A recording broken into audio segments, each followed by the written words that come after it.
Podeu integrar les vostres programacions didàctiques dins del ClickEdu, compartir-les amb els vostres alumnes i amb d'altres docents. Quan heu creat la programació didàctica d'una matèria, podeu accedir-hi des de Matèries, seleccioneu la matèria de Biologia i de Geologia de tercer d'ESO B i accedim a l'apartat de continguts. Com podem veure, aquí hem creat la programació didàctica d'aquesta matèria, la unitat 9 de 8 sessions, i hem omplert tots els continguts pedagògics. Si accedim amb l'icona del llapis, podem veure el nom de la unitat didàctica, el número de sessions, els continguts per als professors i també els continguts per als alumnes.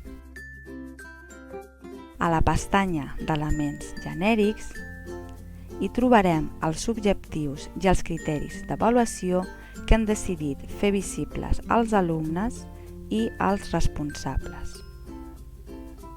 A la pestanya de recursos didàctics hi trobarem els documents o enllaços que penjarem al suro de la matèria i que l'alumne podrà consultar. En aquest cas hem afegit un document Word de Biologia i de Geologia i l'hem fet visible als alumnes. Hem afegit un PDF de Geologia i l'hem fet visible als alumnes. I hem afegit un vincle, que és un documental de Geologia, i també l'hem fet visible als alumnes.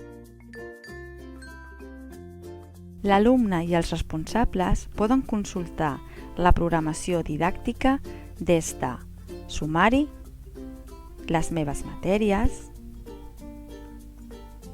trieu la matèria de Biologia i de Geologia de tercer d'ESO B, Estem treballant i apareix un desplegable per setmanes i es pot accedir als elements genèrics i a cada sessió. Si accedim a l'icona de l'ull, podem veure els elements genèrics i els criteris d'avaluació i els objectius que hem fet visibles als alumnes. A la part superior de la pantalla es pot accedir directament al suro de la matèria, on podeu consultar els arxius i els enllaços que hem fet visibles als alumnes.